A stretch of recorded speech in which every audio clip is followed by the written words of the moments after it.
எல்லாருமே ஒன்னா இருக்கிறாங்க. இப்பதான் வந்திருக்காங்க. எனக்கு பார்த்து இந்த அந்த அந்த விஷயங்கள் வந்து இவ்வளவு பேர் ஒரு பேனர் வச்சிருக்காங்க. வணக்கம், உங்க நேம் சொல்லுங்க சார். உங்க நேம் சொல்லுங்க. எம்ஜிஎஸ் ஜமால் முகமது. என்ன ஊர்ல வரீங்க? நாங்க சென்னை கொளத்தூர் தொகுதியில இருந்து வரோம். சூப்பர்.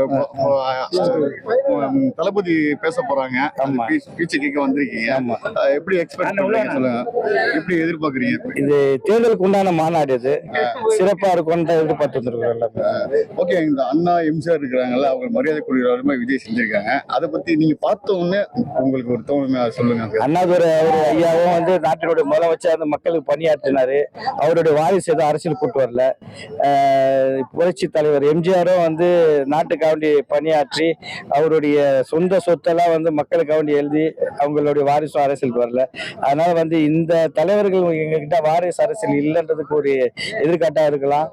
இப்படி ஒரு நல்ல தலைவர்கள் மாதிரி எங்களுடைய தலைவர் தளபதி விஜய் அவர் வந்து நாட்டுடைய முதலமைச்சர் ஆவார்னு மக்களுடைய விருப்பம், எங்களுடைய விருப்பம். ஓகே, இப்போ வந்து சில விஷயங்கள் வந்து சீமான் பேசுறாங்க, ஆவேசமா நிறைய உங்க கருத்துக்கள் என்ன? அதை பத்தி அவர் எப்பவுமே ஆவேசமா தானே பேசுவாரு. அவர் என்னைக்கு அவர் நிதானமா பேசிருக்கிறார். என்னைக்குமே ஆவேசமா பேசக்கூடியவர் தான். நம்ம காதல வாங்க கூடாது. சீமானா எப்பவுமே ஆவேசமா பேசக்கூடியவர் தான். அது நம்ம எப்பவுமே அவர் வந்து பொறுமையா எந்த விஷயம் பேசல. அவரே பேசுவார், அவரே சிரிப்பாரு, அவரே கத்துவாரு, எல்லாம் தெரிஞ்ச விஷயம் தானே. ஓகே, இப்போ நீங்க வந்த வரைக்கும் ஏற்பாடுலாம் எப்படி இருக்குது? கூட்டங்கள் எப்படி இருக்கு? ரொம்ப அதிகமான வாகனங்கள். எங்க இது வந்து வரலாற்று மிக்க சிறப்பு மிக்க ஒரு மிகப்பெரிய ஒரு பெரிய மாநாடு. நம்ம தளபதி அண்ணன் தலைவர் விஜய் சொன்னது போல இது வந்து ஒரு சிறப்பு மிக்க மாநாடு. இந்த மாநாடுல வந்து கூட்டம் வந்து ரொம்ப ஹெவியா வந்துட்டு இருக்குது. அங்கங்க நிறைய வாகனங்கள்.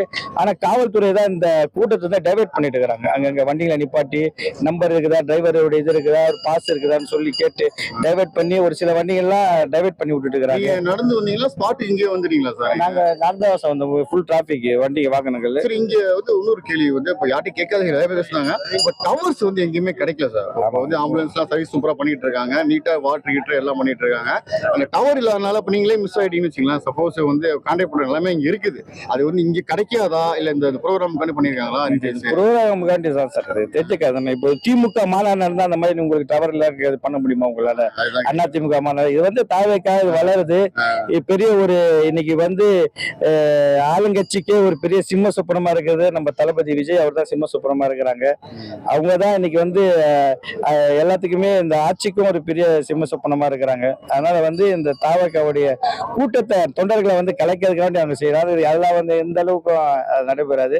இதை விட சிறப்பா இருக்கும். இங்க உண்மையிலே உங்களுக்கு தெரியாது ஒண்ணும் கிடையாது. எந்த மாநாடு இருந்தாலும் அங்க வந்து அந்த மாநாட்டுல வந்து பணம் கொடுத்து தான் கூட்டு வருவாங்க, வண்டி வாகனம் வச்சு கொடுப்பாங்க. இது எல்லாமே இங்க வந்துக்கிறவங்க அவங்க அவங்களுடைய சொந்த பணத்துல வந்து சொந்த பொருளாதாரத்துல வந்து எல்லாம் வண்டி எடுத்து ஒரு ஆர்வத்தோட வந்திருக்கிறாங்க.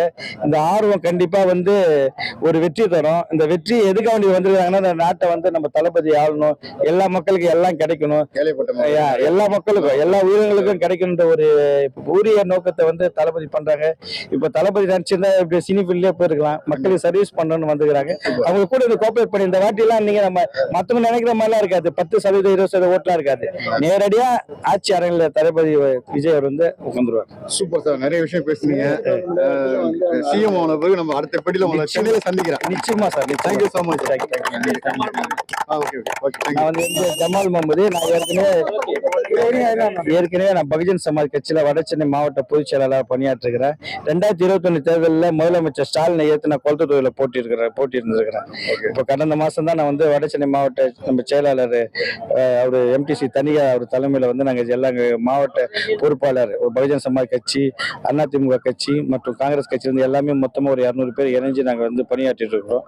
தொடர்ந்து இந்த மாநாடு முடிஞ்சுன்னா இன்னும் சிறப்பா நாங்க அரசியல் பயணங்களை நாங்கள் கொண்டு தளபதியை நாங்க அரசியல் ஆட்சி அதிகாரத்துல அரியானத்தை அமர வைத்த பிறகுதான் நாங்கள் வந்து எங்களுக்கு ஓய்வு.